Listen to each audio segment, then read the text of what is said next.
j'ai pas les mots.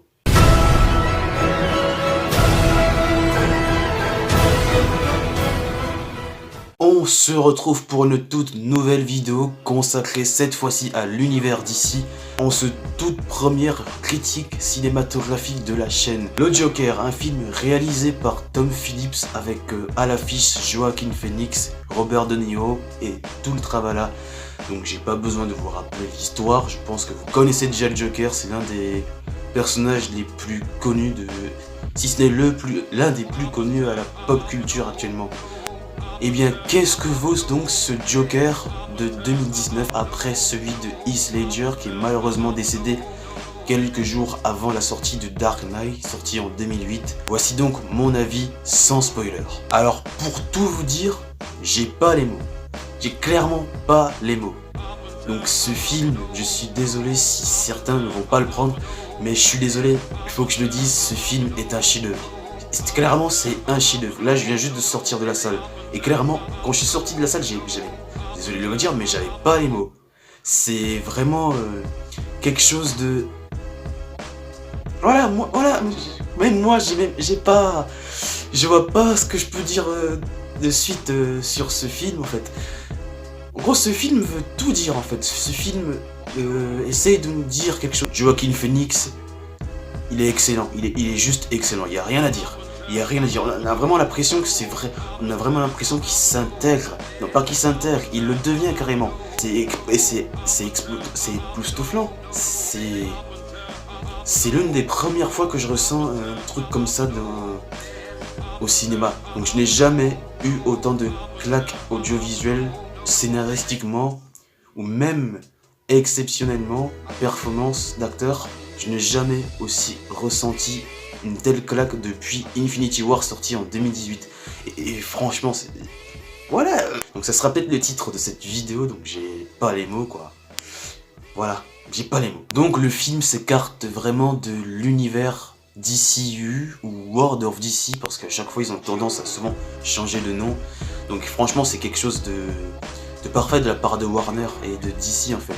De faire un Batman Cinematic Universe, je sais pas si ça verra le jour, mais moi personnellement non, je ne veux pas de suite sur ce Joker. Je voudrais que ce film reste là où il doit se trouver. Donc ce film, il est juste unique en son genre. La réalisation est juste à couper de souffle. On a donc eu droit à 4 interprétations différentes du Joker au cinéma. Le premier, je sais plus comment il s'appelle, mais je connais l'acteur, il a joué dans le Shining, mais je connais plus le nom, il s'appelle Jonathan Nekelk. Donc si vous connaissez, dites-le moi dans les commentaires. La deuxième version, c'est celui de Heath Ledger, sorti avec le Dark Knight, la trilogie du Batman de Christopher Nolan, qui ensuite a obtenu un Oscar. Et après, en 2016, on a eu Jared Leto. Moi personnellement, pour vous dire, je n'ai jamais vu Suicide Squad. Non, je n'ai jamais vu Suicide Squad, donc je ne peux pas juger. Mais selon certains, il est pas fidèle à ce qu'on aurait pu voir auparavant. Et du coup, j'ai une chose à dire sur ce sujet, sur l'interprétation, sur la version de Jared Leto. Bah en fait, le Joker, il est pas unique, hein. Donc dans les comics, il existe plusieurs versions, donc tout comme au cinéma en fait. Donc au cinéma aussi, ils ont le droit d'avoir des versions un peu plus différentes. Moi, je suis pas trop d'accord en fait sur ce qu'on dit sur la version de Jared Leto, donc oui, comme je vous ai dit, je n'ai jamais vu Suicide Squad. Peut-être que je vous donnerai mon avis dans une prochaine vidéo. Et là, on est en 2019 et franchement, c'est juste grandiose. C'est spectaculaire, constructif. Le personnage du Joker est très bien écrit. Ils l'ont très bien développé. Les acteurs, bah nickel, ils ont rien à dire. Robert De Niro, il n'y a rien à dire, aussi excellent que jamais. Donc le film est plus qu'une origin story en fait. Ça me rappelle aussi les films de Martin Scorsese. On a un peu cette ambiance. Si vous avez vu la fin de Taxi Driver, je crois que la fin du Joker sera aussi similaire à Taxi Driver. J'aimerais aussi revenir sur le physique de Joaquin Phoenix. Donc quand on a vu dans les bandes annonces, donc c'est pas un spoil puisqu'on l'a vu dans les bandes annonces, on a vu son corps, le corps du Joker a maigri. Donc ça fait un peu flipper, mais et franchement c'est bien joué de la part de Joaquin Phoenix pour obtenir ce rôle. Il est fait pour ce rôle. D'ailleurs on a aussi eu un cas très similaire avec Christian Bale pour obtenir le rôle du Batman. Vous voyez qu'avant il était aussi amaigri, et quand il a obtenu le rôle de Batman, son physique il a complètement changé. Je vous montrerai quand même la photo, il s'affichera sur votre écran si vous ne voyez pas où je veux en venir. Voilà, je le redis, ce film est un chef-d'œuvre, ce film c'est un classique, ça restera gravé dans notre mémoire pour ce qui nous reste du futur du cinéma.